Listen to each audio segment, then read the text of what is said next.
जनपद सिविल अस्पताल शहर से कुछ दूरी पर स्थित एक पुराना लेकिन कार्यरत अस्पताल। इसकी स्थापना आजादी के पहले हुई थी। अस्पताल की इमारतें पीली दीवारों और टूटे फूटे छज्जों से ढकी थी। वहीं अस्पताल के पिछले हिस्से में था शवगृह, एक अलग थलग कमरा जहां केवल जरूरत पड़ने पर ही कोई जाता था।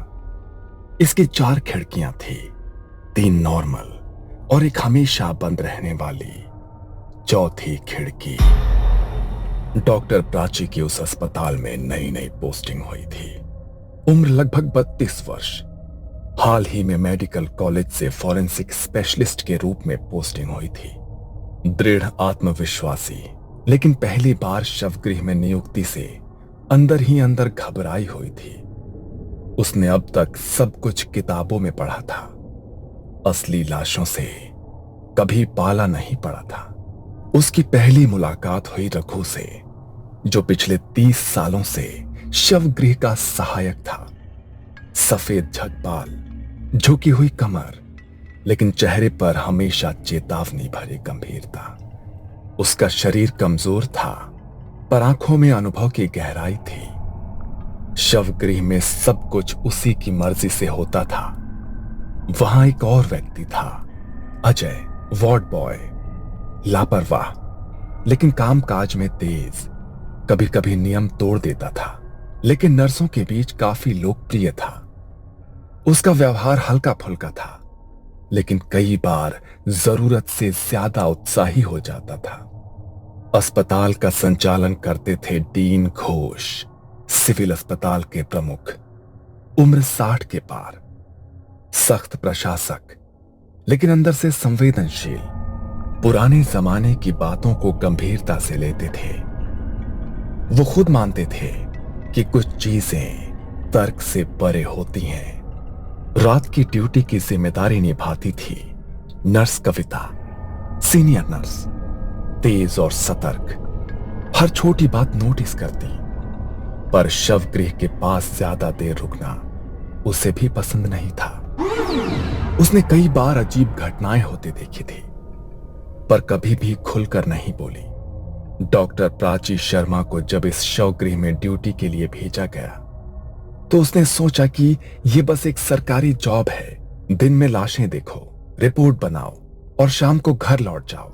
लेकिन जैसे ही वो पहली बार शवगृह के अंदर पहुंची, रघु ने उसे रोकते हुए कहा, मैडम, बाकी 3 खिड़कियां आप खोलिए, पर चौथी खिड़की को कभी छूना मत। क्यों? वहां भूत रहता है क्या? यहां जो आता है वो हंसता है, फिर एक दिन चुपचाप चला जाता है। प्राची ने उसे हल्के में लिया, लेकिन ये शुरुआत थी उस डरावनी कहानी की जो धीरे धीरे उसका हिस्सा बनने वाली थी। 6 साल पहले इसी अस्पताल में एक और डॉक्टर काम करते थे, डॉक्टर जोशी। डॉक्टर जोशी काबिल डॉक्टर थे, लेकिन अंधविश्वास में उनका विश्वास नहीं था। एक रात ड्यूटी के दौरान उन्होंने सिगरेट पीने के लिए चौथी खिड़की खोल दी थी, लेकिन नर्स कविता वो वहां से गुजर रही थी। तब उसने वो दृश्य देखा था। वो खिड़की खोलते ही जैसे कुछ धुआं सा अंदर आया, और डॉक्टर जोशी वहीं शौक में खड़े थे। उनके चेहरे पर ऐसा डर था जैसे वो कुछ देख रहे हों जो वहां था ही नहीं। कविता थोड़ी देर के लिए वहां से गई थी, लेकिन जब लौटी तो उसने डॉक्टर जोशी को अजीब अवस्था में देखा। उनकी आंखें खुली थी, चेहरा पसीने से भीगा था और एकटक उसी खिड़की को घूर रहे थे। उस हादसे के बाद डॉक्टर जोशी ने किसी से कुछ नहीं कहा, लेकिन वो अंदर से बदल गए थे। उन्होंने चुपचाप अपने ट्रांसफर की अर्जी दे दी, पर उनका ट्रांसफर मंजूर होने से 2 हफ्ते पहले ही उनकी लाश उसी चौथी खिड़की के नीचे अस्पताल के अहाते में मिली थी। आंखें खुली हुई, शरीर में कोई चोट नहीं, लेकिन चेहरा वैसा ही भयभीत जैसा नर्स कविता ने उस रात देखा था। इस हादसे के बाद कविता ने डीन को सारी सच्चाई बताई। 2 हफ्ते पहले की बात है। जोशी सर नाइट शिफ्ट कर रहे थे। मैं वहाँ से वॉशरूम जा रही थी, तभी मैंने उन्हें वो चौथी खिड़की खोलकर सिगरेट जलाते देखा। जब मैं वापस लौटी तब जोशी सर ज़मीन पर डरे बैठे थे, पसीने में भीगे, उसी खिड़की के पास देख रहे थे। तभी अस्पताल प्रशासन ने आदेश जारी किया कि शवगृह की चौथी खिड़की हमेशा बंद रहेगी। प्राची अपनी रोज की ड्यूटी करती, रिपोर्ट्स बनाती और समय पर घर लौट जाती। चौथी खिड़की उसके लिए बस एक बंद कोना थी, न कोई सवाल, न कोई दिलचस्पी। लेकिन एक दिन पोस्टमार्टम के लिए जगह कम पड़ गई और अनजाने में उसने एक टेबल चौथी खिड़की के सामने रख दी, जिस पर एक ताजा शव रखा गया था। उसे इसका कोई अंदाजा नहीं था कि यह छोटी सी गलती कैसे भयानक रात का दरवाजा खोलने वाली थी। उस रात अमावस्या थी, जब प्राची शवगृह में अकेली ड्यूटी कर रही थी। तभी अचानक लाइटें एक झटके में टिमटिमाने लगी। अचानक लाइट इतने टिमटिम क्यों कर रही है? जनरेटर भी चालू है। रघु, जो दरवाजे के पास बैठा था, वो अंदर आया और धीरे से बोला, आज अमावस्या है मैडम, और आपने चौथी खिड़की के सामने टेबल लगाई है। प्राची को पहली बार हल्का सा डर महसूस हुआ। उसने इधर उधर देखा, कुछ असहज सा महसूस करने लगी। रात के करीब 2 बजे शवगृह में गहराती खामोशी के बीच एक अजीब खड़खड़ाहट सुनाई दी। ऐसे लगा जैसे कोई खिड़की की सलाखों पर उंगलियां रगड़ रहा हो। प्राची धीरे धीरे मुड़ी और उसकी नजर चौथी खिड़की पर पड़ी। उसने देखा कि चौथी खिड़की की लोहे की सलाखें धीमे धीमे मुड़ने लगी थी, जैसे किसी ने बाहर से उन्हें पकड़कर खींचा हो। कौन है वहां? उसने खिड़की के पार देखा, पर वहां कोई नहीं था, सिर्फ घनी धुंध और उसमें एक पीली धीमी सी रोशनी, जैसे किसी ने मोमबत्ती जलाई हो। उसका पसीना छूटने लगा था, लेकिन वो खड़ी रही, शांत, बिना हिले। तभी ठंडी हवा का झोंका अंदर आया और शव की चादर हवा में फड़फड़ाने लगी। उस रात प्राची को नींद नहीं आई। अगली सुबह तक उसकी आंखें खिड़की पर जमी थी। यह पहली बार था जब उसने ऐसा महसूस किया था, शायद यहां कुछ है जो हमें हर वक्त देख रहा है। अगले दिन प्राची के मन में सवालों की बाढ़ आ गई। उसने सबसे पहले रघु को पास बुलाया।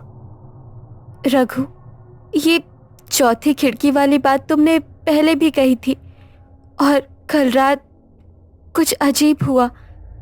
क्या तुम सच में कुछ जानते हो? मैडम, ये खिड़की, इसे जो भी हल्के में लेता है, ये उसे तकलीफ देती है। डॉक्टर जोशी याद है आपको? वो जो 2 साल पहले अचानक गायब हो गए थे? वो गायब नहीं हुए थे मैडम, उन्हें ले लिया गया था। मैंने देखा था उस रात। उन्होंने खिड़की खोल दी थी सिगरेट पीने के लिए। उसके 2 हफ्ते बाद ही उनकी मौत हो गई। प्राची को रघु की बात पर पूरी तरह यकीन नहीं हुआ, पर उसे अब जवाब चाहिए था। वो सीधे डीन घोष के कैबिन में पहुंची। सर, क्या आप मुझे शवगृह की चौथी खिड़की की असली कहानी बता सकते हैं? क्या सच में कुछ हुआ था? तुमने सही समय पर पूछा डॉक्टर प्राची, लेकिन जो जानोगे वो आसान नहीं होगा। उन्होंने कुर्सी से उठकर खिड़की की तरफ देखा, जैसे कुछ याद कर रहे हों, और फिर बोले, उस खिड़की के नीचे कभी लाशें नहीं रखी जाती थीं, लेकिन 8 साल पहले एक केस आया था। एक लड़की निधि, उसका बलात्कार करके हत्या कर दी गई थी। जब उसकी लाश आई तो उसका चेहरा बुरी तरह बिगड़ा हुआ था। परिवार पहचान नहीं सका और बिना अंतिम संस्कार के उसे खिड़की के नीचे टेबल पर रख दिया गया। फिर क्या हुआ? अगले दिन उस समय की ऑन ड्यूटी डॉक्टर गायब हो गई। बस उसके खून से सनी चप्पल और कमर की बेल्ट उस खिड़की के नीचे मिली। हमने बहुत तलाश की पर कभी उसका शव नहीं मिला। क्या आपने ये बात किसी को बताई थी? नहीं, पर उस घटना के 6 सालों बाद नर्स कविता मेरे पास आई और उसने डॉक्टर जोशी की कहानी बताई। तब जाकर मैंने आदेश जारी किया, शव गृह की चौथी खिड़की हमेशा के लिए बंद रहेगी। प्राची का चेहरा अब गंभीर था। वो जान चुकी थी कि ये खिड़की सिर्फ ईंट पत्थर की नहीं है, ये उसके दर्द की राह थी। वार्ड बॉय अजय को चौथी खिड़की की पूरी कहानी नहीं पता थी। एक रात ड्यूटी के दौरान उसने देखा कि खिड़की के पास बहुत धूल मिट्टी जमा है। बाकी कमरा साफ करने के बाद उसका ध्यान वहीं गया। उसने खिड़की की कुंडी खोली और झुककर सफाई करने लगा। जैसे ही उसने झाड़ू से खिड़की की जाली छुई, एक करंट उसके पूरे शरीर में दौड़ गया। कविता, इस खिड़की के पास से ठंडी सांस जैसी लग रही है, कोई है क्या? नर्स कविता बाहर कॉरिडोर में ही थी, लेकिन तब तक उसे कुछ महसूस नहीं हुआ। रात के 2:45 पर अचानक शवगृह से एक दिल दहला देने वाली चीख गूंजी। कविता भागती हुई अंदर पहुंची। वहां अजय फर्श पर पड़ा था, आंखें पूरी तरह खुली हुई, मुंह जैसे चीखते चीखते खुला रह गया हो, चेहरा सफेद और भयभीत। ऐसा लगा जैसे उसने मरने से पहले कुछ ऐसा देखा हो जिसे वो सहन नहीं कर पाया। खिड़की की ओर देखा तो वहां एक लाल साड़ी में कोई औरत जैसी आकृति खड़ी थी। उसका चेहरा धुंध में छुपा हुआ था और अगले ही पल वो गायब हो गई। कविता सन्न रह गई। उसे समझ आ गया कि अजय ने वही गलती की थी जो पहले डॉक्टर जोशी कर चुके थे। प्राची डॉक्टर होने के साथ साथ थोड़ी आध्यात्मिक भी थी। उसने निधि की आत्मा की पीड़ा को समझा और तय किया कि वो इस रहस्य को पूरी तरह से सुलझाएगी। उसने किसी तरह डीन घोष को मनाया और अगले अमावस्या की रात एक अनुभवी तांत्रिक बाबा महेश्वर नाथ को बुलाया। बाबा ने शवगृह की चौखट पर बैठकर तंत्र विधि की तैयारी शुरू की। लाल रंग की चंदन की रेखाएं, भस्म से घेरा और मंत्रोच्चार।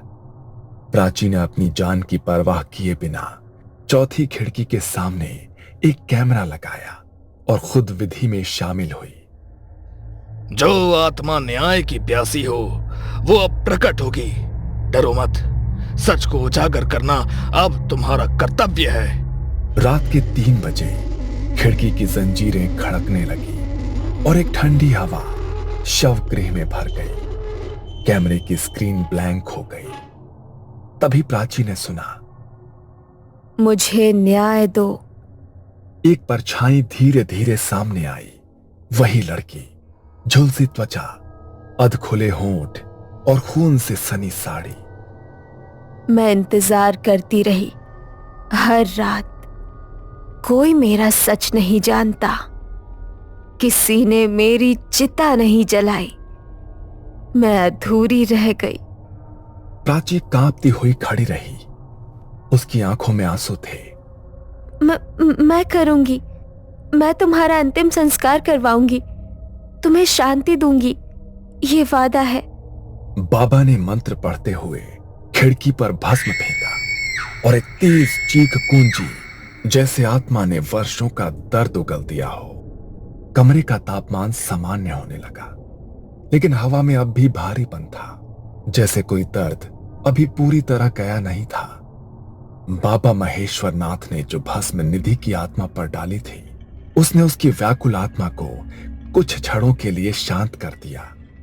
कमरे का तापमान सामान्य होने लगा और बाबा ने धीरे से प्राची से कहा, अब समय है उसे अंतिम मुक्ति देने का।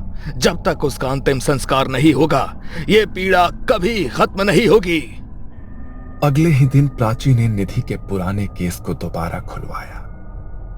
डीएनए टेस्ट और अस्पताल के रिकॉर्ड्स के जरिए वो आखिरकार निधि के परिवार तक पहुंचने में सफल रही। जब परिवार को सच्चाई बताई गई तो उनकी आंखों में आंसू छलक आए उन्होंने तो उम्मीद ही छोड़ दी थी कि उनकी बेटी की आत्मा को कभी शांति भी मिल पाएगी।